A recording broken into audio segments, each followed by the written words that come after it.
তারেক রহমান বাংলাদেশের দুই রাজনৈতিক দিকপাল শহীদ রাষ্ট্রপতি জিয়াউর রহমান এবং সাবেক প্রধানমন্ত্রী খালেদা জিয়ার বড় সন্তান।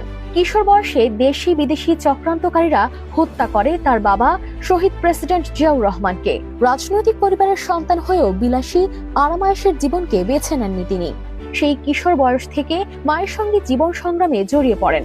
অনেক চড়াই উতরাই পেরিয়ে দেশনেত্রী মায়ের ছায়াতলে থেকে কাজ করছেন দেশের জন্য, দেশের মানুষের জন্য। দেশি বিদেশি ষড়যন্ত্রের শিকার হয়েছেন, নির্যাতিত হয়েছেন, কারাবন্দী থেকেছেন, নির্বাসনে থেকেছেন, তবুও অন্যায়ের সঙ্গে আপোষ করেননি।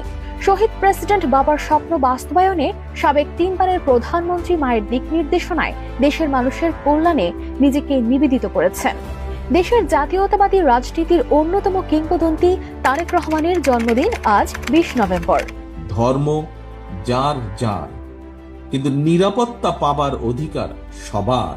দেশের রাজনৈতিক অঙ্গনে তার নাম বরাবরই আলাদা গুরুত্ব পায়। 1971 সালে স্বাধীনতা যুদ্ধের সময় মায়ের সঙ্গে পাকিস্তানি বাহিনীর বন্দিদশায় থাকেন।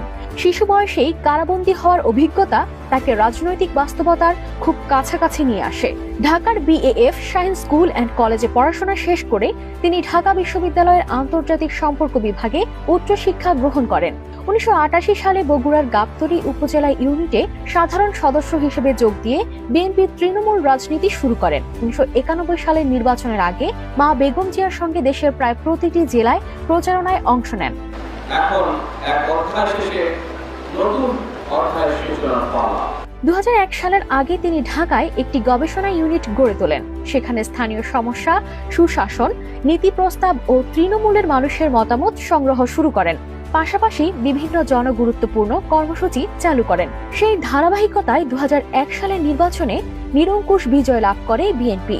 ক্ষমতার কেন্দ্রে থাকার সুযোগ থাকলেও তারেক রহমান কখনো মন্ত্রিত্ব বা সংসদ সদস্য পদ নেননি, বরং দলের কাঠামো শক্তিশালী করাই ছিল তার মূল লক্ষ্য।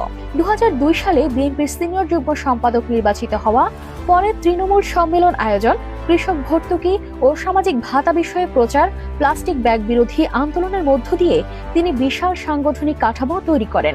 তিনি লিখিতভাবে প্রায় 18,000 কর্মীর চিঠির উত্তর দেন, যা নেতৃত্বের মানবিক ধারা হিসেবে বেশ আলোচিত হয়। যেই কাজগুলো থেকে নিজেদেরকে সংযত রাখলে মানুষের আস্থা আমাদের উপরে বৃদ্ধি পাবে, মানুষের বিশ্বাস আমাদের উপরে বৃদ্ধি পাবে, আমাদের সুনাম বৃদ্ধি পাবে, আমরা সেই কাজগুলো থেকে নিজেদেরকে সংযত রাখব।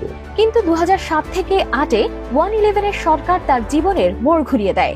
গ্রেপ্তার, অবর্ণনীয় নির্যাতন তার রাজনৈতিক যাত্রাকে কঠিন করে তোলে।